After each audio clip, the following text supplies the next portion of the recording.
un programa producido por Mar Candela y Eduardo Terán. Nuestra línea editorial es la discriminación por clase, por raza, por etnia, linaje y por género. Nuestra fuente principal es la Ley 1482 del 2011, la cual dicta que penas carcelarias hasta de 36 meses en caso de comprobarse que hay discriminación. Estas penas pueden agravarse cuando se cometen en medios masivos de comunicación o cuando se utilizan niños, adultos mayores o mujeres, y varían hasta 48 meses de prisión. Debemos aclarar que el fenómeno de la discriminación es un fenómeno muy amplio y en este programa no vamos a alcanzar a tratar todos los pilares. Por eso nos enfocaremos en la porafobia, en la xenofobia, el racismo, el clasismo y el sexismo o discriminación por género. Y Mar Candela. Y nos encontramos hoy con el señor Néstor Iván Osuna Patiño. Es abogado egresado de la Universidad Externado de Colombia, doctor en Derecho por la Universidad de Salamanca, catedrático de Derecho Constitucional en la Universidad Externado de Colombia, investigador invitado al Instituto de Investigaciones Jurídicas de la UNAM desde 1988, actualmente profesor, y como si fuera poco, es magistrado del Consejo Superior de la Judicatura. Señores magistrados, muchas gracias por estar aquí. Buenos días, muchas gracias a ustedes. Abogado Osuna, ¿cuáles cree que son las causantes para que en Colombia y a nivel internacional existan aún todavía el flagelo de la discriminación?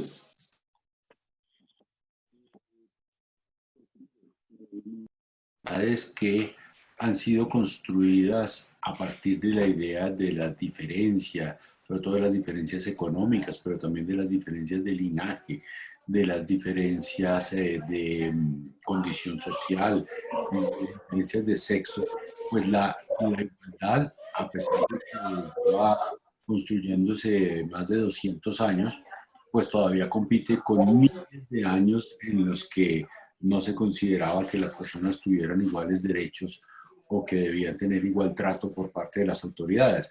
Entonces, digamos, la principal razón por la cual persisten las discriminaciones y las desigualdades es una razón histórica de que, a pesar de que desde que se comenzó el movimiento del constitucionalismo y de los estados contemporáneos democráticos, se ha luchado en contra de la discriminación, pues es que son muchísimos siglos de discriminación como parte esencial de la organización de las sociedades.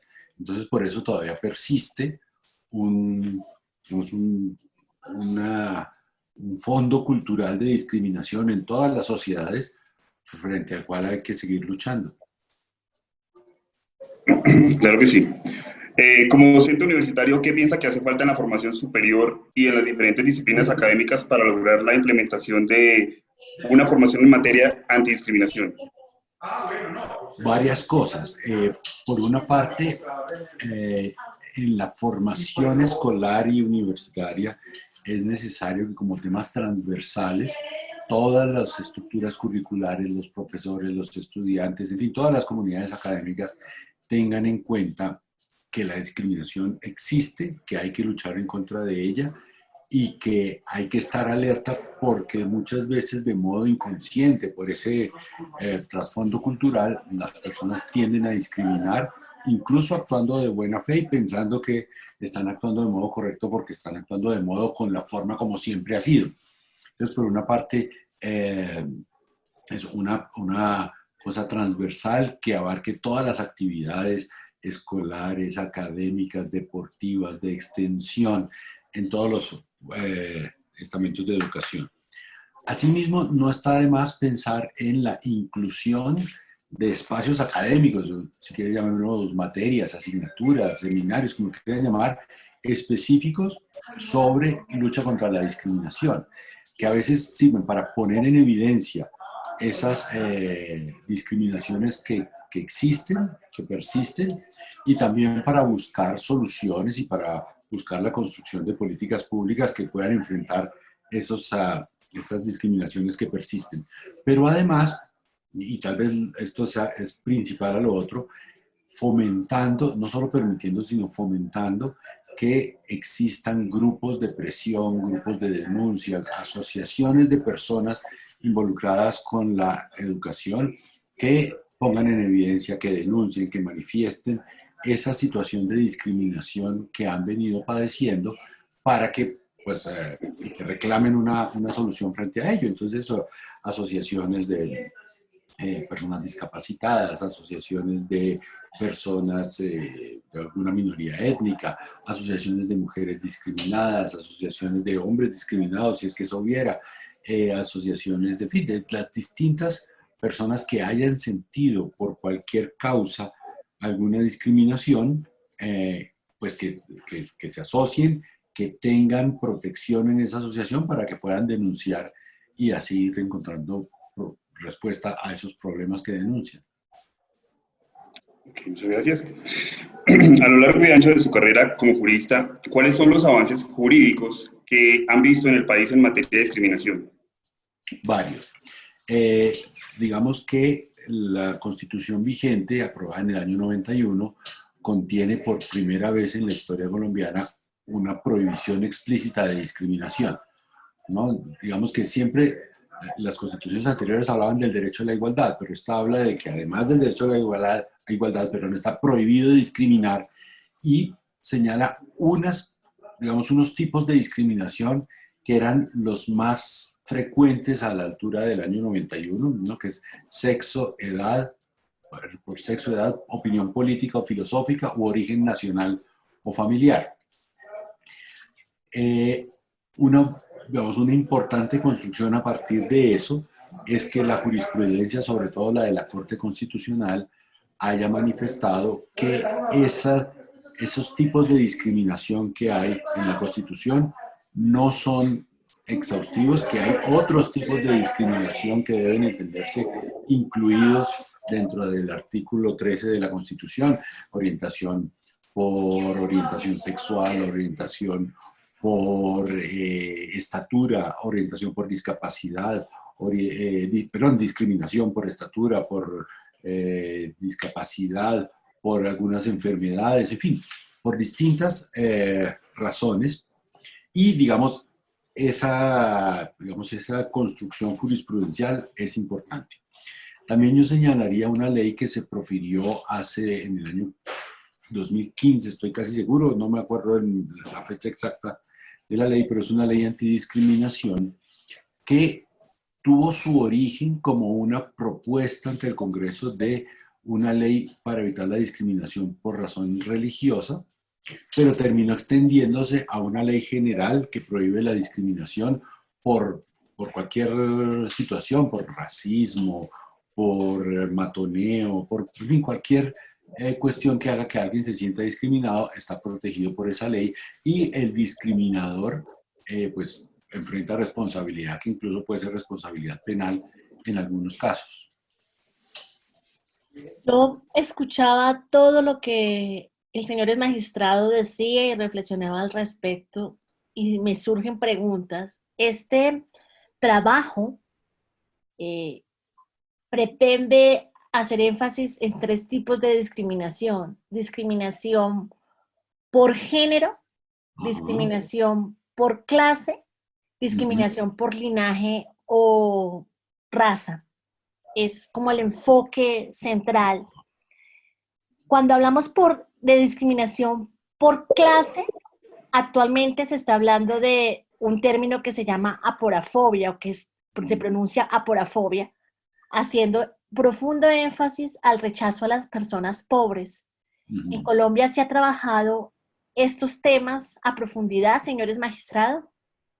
Yo creo que no con la suficiente profundidad. Yo pienso que es una materia pendiente. Las 3 tipos de discriminación que usted me menciona están presentes en nuestra sociedad, son una vergüenza de nuestra sociedad y frente a ellas hay que seguir luchando.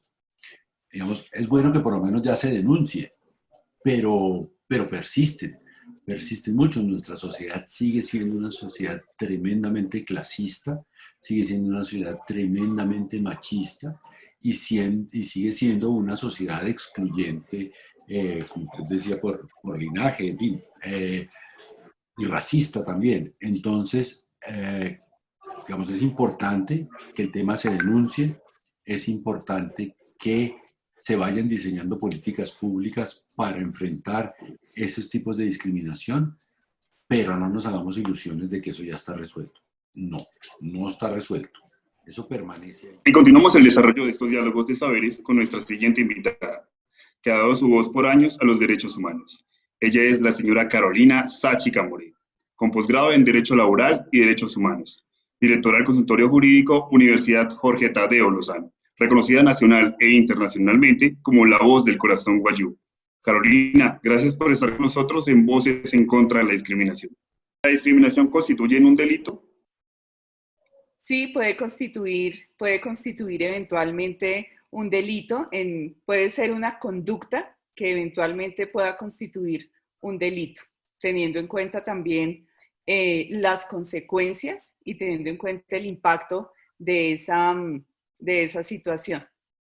Específicamente, ¿cuándo constituye un delito? Hablando de, no sé, hablando de, por ejemplo, de una persona afrodescendiente que no la dejan entrar a un restaurante por ser afro, ¿eso es delito?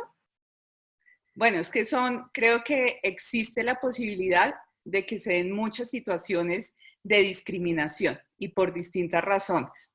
Por supuesto, lo que tiene que ver con una situación como la planteas tú, social, pues no tiene que ver propiamente con un delito, pero existe un impacto que eventualmente podría constituir conductas que sí puedan configurarse como delito a la luz del Código Penal. Por supuesto, muchas de esas conductas que tienen un impacto que no es propiamente, que no alcanzan a constituir delitos, pues por supuesto que son conductas sancionables socialmente y que se pueden proteger a través de mecanismos como la acción de tutela, ¿sí? Justamente para que se reivindique ese derecho. Entonces, de eso se... Y continuamos aquí en Voces en contra de la discriminación. Estoy con una mujer simplemente fenomenal. Ella es María Alejandra Martínez, fisioterapeuta, licenciada en deporte y deportista olímpica. Y tuve que leer de los mismos nervios de que no quería que se me quedara por fuera ninguna de los ítems importantes, pero María Alejandra, tú eres mucho más que eso. Es decir, has tenido un trasegar fuerte en la sociedad colombiana y has roto esquemas y paradigmas desde tu realidad. Es un gusto contar contigo. De verdad, gracias por aceptar esta invitación.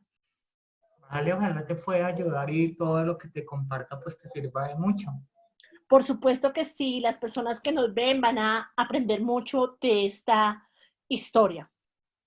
María Alejandra ha sido una mujer exitosa toda la vida, todo lo que se ha propuesto lo ha logrado y ella ha encontrado una estrategia como mujer trans. No aceptar el rótulo de mujer trans, aceptar lo que el sistema y la sociedad le impuso, la obligó. El sistema le dijo, si usted decide decirle al mundo entero que es trans, usted no va a avanzar. Si usted aprende a vivir como mujer, como debe ser en la sociedad, pues podemos ayudarlas. ¿Fue así o no fue así? Exactamente, lo leíste perfecto, así es. Fue una obligación. Yo tuve que adaptarme al mundo no se adapta a las personas trans. Y te ha ido muy bien, sacaste tus carreras y has sido destacada. Es un logro que una mujer trans sea deportista olímpica, eso históricamente no es tan fácil. Te formaron, te capacitaron para la negación, y lo digo con respeto, yo no lo digo con ánimo de avasallarte. Te dijeron, ok, usted es mujer, viva como mujer, pero no diga que es mujer trans. Y avancemos. Tú lo tomaste bien porque tú lo viste como una herramienta de poder para crecer individualmente. Pero ¿consideras que eso debe ser así o simplemente a ti te funcionó y ya? Bueno, quiero antes que todo relevar a mi antecesora, que es la deportista Yamile Strape, que fue la primera deportista trans en ser aceptada por el Comité Olímpico Internacional. Soy la segunda.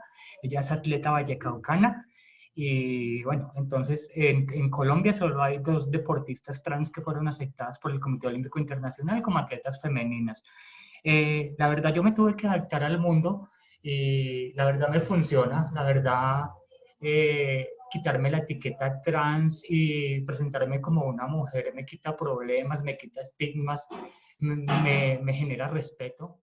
La historia de Fernanda Martínez, fisioterapeuta, deportóloga y deportista olímpica, es muy triste. Ella decidió aceptarle al sistema que la obligara a negar que es una mujer trans, a callar para poder avanzar. Esto no puede ser así. El mundo necesita entender que la diversidad humana enriquece. A ella le funcionó, pero cientos de mujeres trans son asesinadas en Colombia por no aceptar esa condición para participar de la sociedad. Y continuamos aquí en Voces en contra de la discriminación y me encuentro aquí con Jorman Mariscal, quien nos comenta su situación y la xenofobia que ha vivido aquí en la ciudad de Bogotá. Muy buenas tardes, Jorman. ¿Cómo estás? Bien, bien. Bueno, cuéntanos, ¿cuánto tiempo llevas aquí en la ciudad de Bogotá? Bueno, llevo aproximadamente 3 años ya aquí en la ciudad. ¿Cómo ha vivido la xenofobia en la ciudad y si recién llegado aquí a Colombia, a Bogotá? Bueno, cuando recién llegué sí fue un poco duro por la cuestión de mi acento, ser venezolano. Las personas no querían dejarte arrendar en habitación, apartamento, nada por simplemente ser venezolano. ¿Cómo ha sentido la discriminación aquí en su lugar de trabajo, en este entorno donde comparte usted con más personas extranjeras? Sí, bueno, sí me he sentido un poco incómodo porque la verdad como trabajo con el público, entonces no siempre ven a uno medio raro, ya esperan como conversar con uno, tratar con uno para así darle la confianza, pues. Pero siempre al principio siempre hay como una desconfianza por el acento, no sé, me imagino la actitud de la persona, pues. ¿Cómo ve el miedo de la gente colombiana por parte de personas extranjeras? ¿El acento influye mucho o siente que ustedes los van a atacar o cosas así?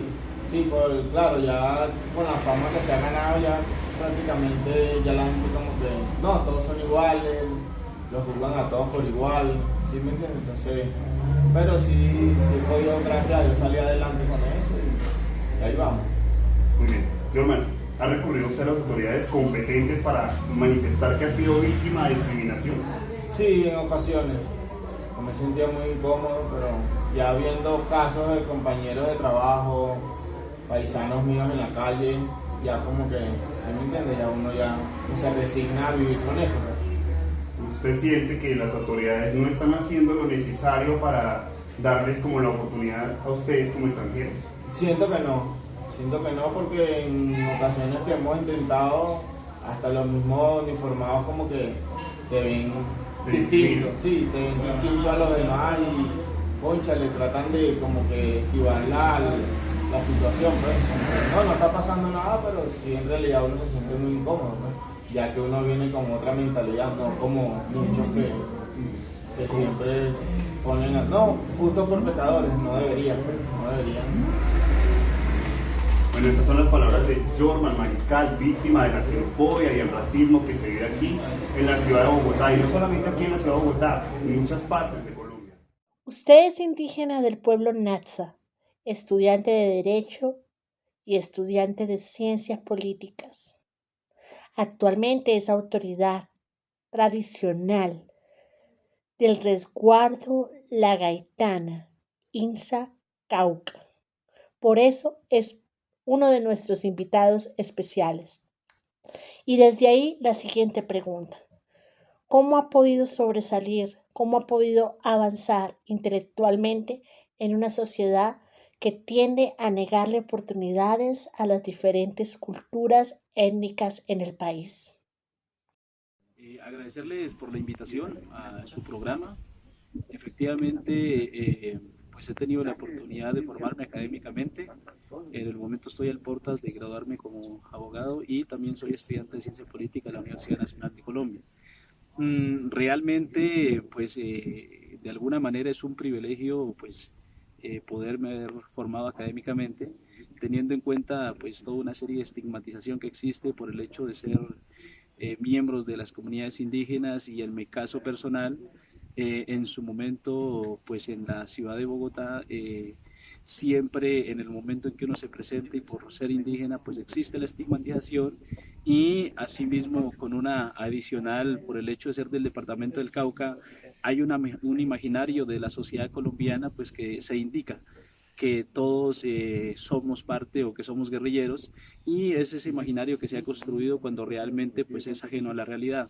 En ese sentido, es de indicar que de alguna manera en el caso colombiano pues han venido saliendo una serie de normatividades, pero que aún se mantiene por alguna clase social esa estigmatización hacia los pueblos originarios, que no permiten entonces el desarrollo pleno de los derechos fundamentales que hemos venido adquiriendo como población indígena. El material audiovisual de esta investigación obedece a 2 horas y media, un documental denso de diferentes historias, el cual fue editado para el tiempo minúsculo de esta exposición, que obedece a la asignatura de formación ciudadana del segundo semestre de comunicación social en la Universidad Unimpau.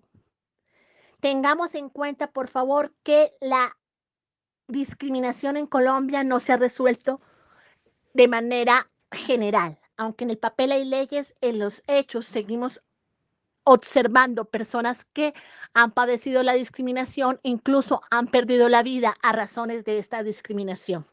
La ley evolucionó debido a las necesidades diferenciales, por eso tenemos en cuenta leyes específicas en contra de la discriminación. La ley 1482 del 2011 por razones de sexo, la ley 1752 del 2015 por razones de discapacidad, la 1620 por razones de bullying y abuso escolar, esta es del 2013, la 1010 del 2006 que hace referencia al acoso laboral. El artículo 134 del Código Penal habla de artículos de discriminación en lugares públicos. Luego se avanzó en el tema y se dieron la pelea para encontrar especificaciones más profundas, pelea jurídica para encontrar especificaciones más profundas en el tema del acoso a menores, que desemboca en la ley anti-bullying, que es la 1620. La 1482 habla de la discriminación en las empresas para contratar. Básicamente, este ha sido nuestro trabajo sobre discriminación, donde enfáticamente decimos que no pudimos abarcar todos los